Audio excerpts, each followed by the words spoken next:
Today I want to talk about anger and specifically ask you, where is your anger now?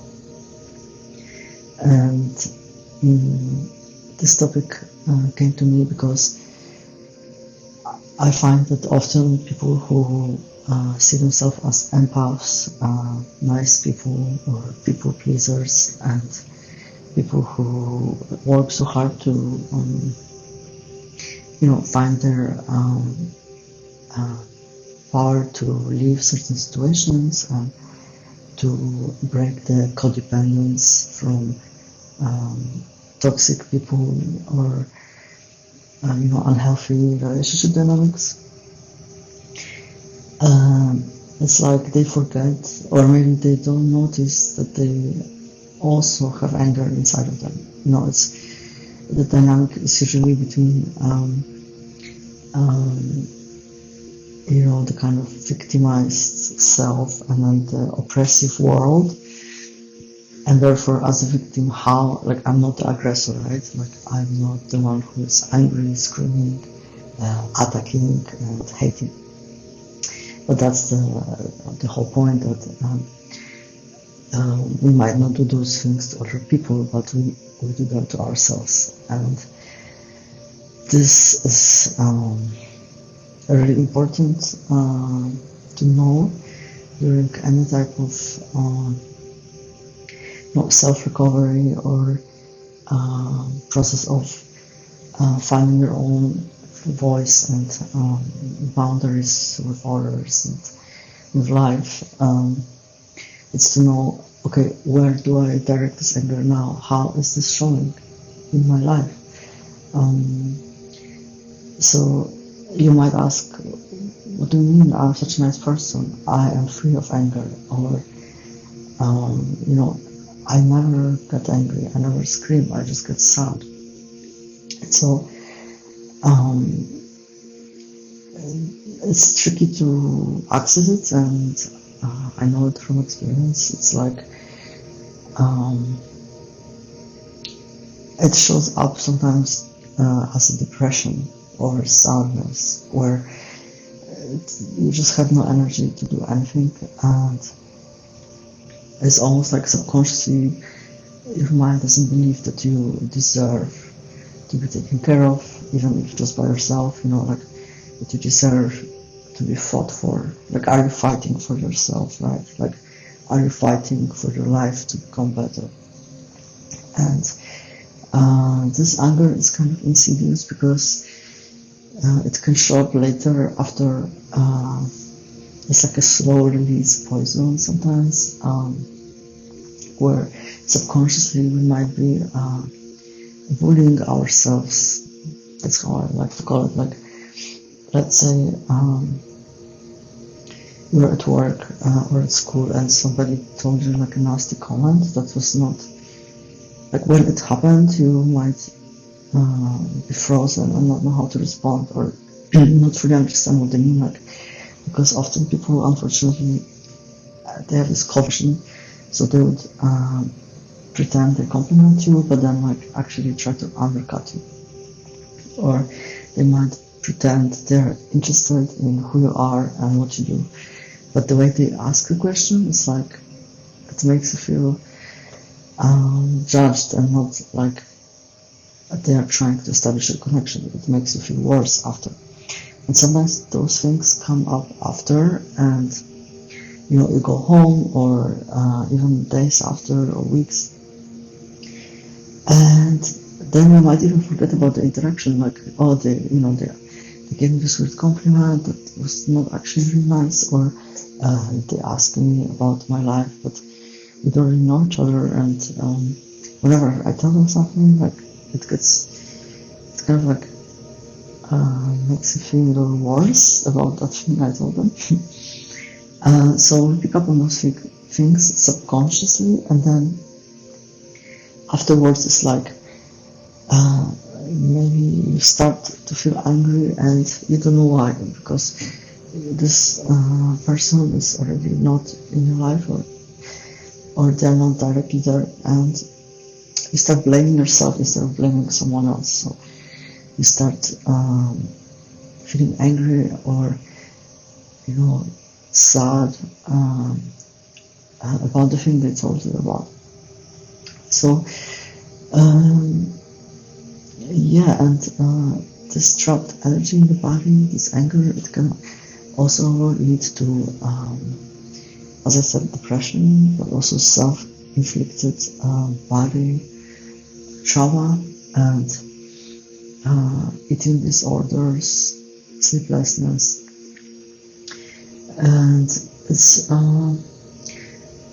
yeah. So you need to be careful to spot, first of all, when other people try to project on you their negative emotion, their negative perspective and judgment, and so you don't take it on yourself and then fight it. And also it's important to work on faster reflexes to respond and notice and block, no, this is not me. So those so then we are not angry afterwards at ourselves, that we didn't do anything. Again, this can be subconscious. It's not always oh my god, I should have said this and I should have done that, and this person, why do they think they can speak like this to me, or not even speak, but treat you, or I don't know, something happened that's unfair at work. But then once you start faster spot it and respond to it, or reject it in a conscious manner. So it doesn't have to be a confrontation. It could, but it could also be more internal. That's not me, that's them. I'm angry at them now. To project this anger there, not here. Because otherwise, are you subconsciously letting those people who don't really even know you and they don't even know why they are doing it, are you letting them influence your mindset? And if you allow them to change your state and even your life decisions, later you will be angry at yourself, and therefore you might become depressed or sad because you don't even know why. So anger can be scary because, of course, as a child, especially if you had let's say a father who was angry and he would scream and he would throw things in the house. Do you know that, for example? When you have holes in your house because your father threw something and he was angry. Coming from such household, for example, it's easy to see anger as a super negative emotion and destructive, and because that's what you observed, right? And it's scary, when you were a kid and your parents were angry fighting, or they were punching, breaking glass, or when you were hit by someone when they were angry, right? Of course, then we are scared of anger because it means violence, it means bullying, it means broken things, it means just unhinged behavior. However, it took me time to also realize that those behavior, they are the anger, the emotion, it's not exactly correlated to those behavior. The behavior is the way this person deals with this feeling, but underlying feeling can exist and without those behaviors. So that's why then, for example, children from such traumatic household where they witness this anger and this bad behavior, when they feel angry, because everyone feels angry at some point, they completely bottle it up and close it and keep it, and then this bottled up hidden simmering anger, why they did it, what they said it, or why didn't I do this, why didn't I say, it's bottling up, and then it comes out in some other nasty ways, and it can really cause you to kind of self sabotage, and it can develop like this depression on top of it to like safely cover it up, or people pleasing, where you just you don't want to be angry, so you want to be nice, and but you are actually angry, and it's like what to do with it. So some tools that are helpful is to remember that it's okay to upset other people. Okay, I mean, not of hurting them on purpose, but it's okay to say things and to reject the things that they say. It's okay to see people as imperfect. So take those people off the pedestal, because as a child you had to put your parents in the pedestal, and that's why you knew the anger is bad, but like you couldn't really say I'm done with this and leave the house, right? Or maybe you could, like when you were very young, you couldn't. So you were trying to figure out how to still be with them, and you would develop this idealized version of your parents, or some kind of delusional way of not seeing their imperfections, which is again like bottling up, suppressing, depressing, sadness. And if you, well, now thankfully, hopefully you're an adult and you don't have to live there, or it doesn't have to be parents, it can also be other people, you know. If you're able to remove yourself from them, if you're able to look at people like, okay, I can't judge this actually, like, doesn't mean I have to go and tell them always, or, you know, bring it to the court. It's a more, the general sense of like, I'm allowed to have my opinion, I'm allowed to not like someone, and doesn't mean I'm a bad person, you know.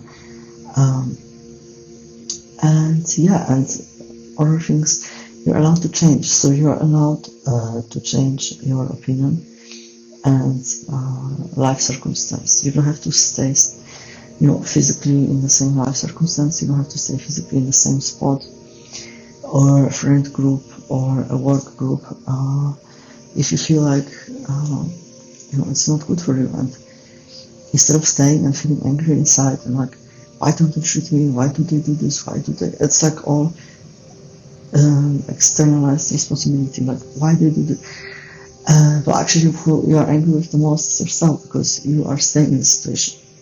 And I know it's easy to say, I know it's like harder to do, especially if there's like financial bonds, but that's the whole point of the topics around in this channel, like personal individuation, which is like mental and physical and spiritual, and also overcoming codependence, because often codependence is what keeps people, you know, stay and not get upset with people, or not show, or, you know, just suppress their anger and swallow it and not even see it, you know. I mean, how many people did you meet that like, they would never get angry, they would never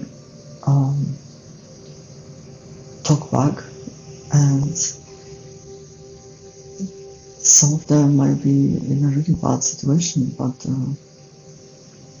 instead of being angry at the situation or other people, they just angry at themselves, and then, which is okay as like an initial like reaction, but then you must go through it, you must express it, okay? And so you can express it by talking through, by like physical exercise, by writing it down, by reacting faster. That's what I work on right now, like reacting faster to when you see it in the real world, like do not internalize other people's BS,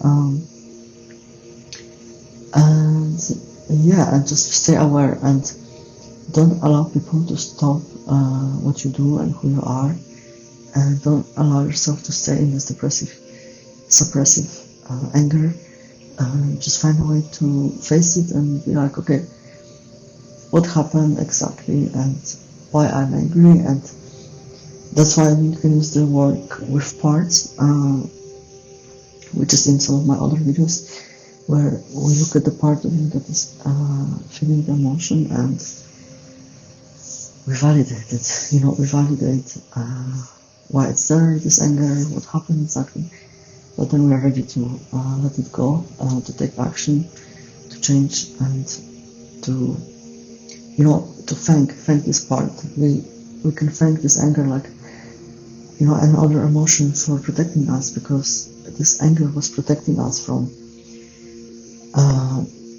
you know, completely just falling for it. Like, because if you think about it, anger, if it's not expressed but just internal, it still means I don't agree with what is there. Like, this is making me feel angry, which means I know this is not true. Like, this is not aligned with my highest truth or my highest self, or this is not aligned with my goodness, my health, my this is not aligned with my values of how people should be treated or how relationships should work. Or so anger is basically, it means no, and so this is the good thing about it. So then we need to use it. We need to say no in a way that's like internal and external, and not attacking, but like yeah, basically boundary. Like, boundary, again, it's not always about boundary with other people, but it's boundary with, I'm not gonna do this again, I'm not going to this place again, I'm not putting myself in this situation ever again, I am not talking to these people ever again, I'm not taking this job ever again, I do not let myself stay in this kind of situation ever again, I do not take the blame on this, I do not take other people's shitty feelings on me ever again. No, I don't want it. Thank you, but no. I'm fine. I'm good. Bye. You know, so in a way, translating this anger into like what it actually means, then it's like, yeah, it's no. I'm good, but thanks. Bye, and never see you again. Or, you know, again, it doesn't have to be like so dramatic towards people always, but it can be towards like your own behavioral patterns, like I don't know, smoking, or going to clubs and searching for validation in some kind of unhelpful ways. So yeah, so if you think of anger as this like internal and external no, and awareness of like, where is it in my body? How can I release it? How can I work with it? How can I thank my anger? And don't allow anybody to comment on, you know, your things that they basically have no business commenting on, and how you deal with life. You know, as long as you're not hurting anybody or totally ignoring your responsibilities, then you can choose how to live your life. And if someone consistently makes you angry, I mean, really, in the end of the day, you can always let everybody go. I mean, yeah, but you can also communicate and hopefully showing a bit of the spice, a bit of like no energy of like, I actually see this is wrong and I don't want it. This might help you also work with the current relationships that don't have to be maybe cancelled, but it can be just transmuted, you know. So okay, oops. So okay, that was a bit rambling, but I'm just starting. So thanks for listening, and yeah, come back again and let's talk about healthy individuation, self-empowerment, and all that stuff. And bye.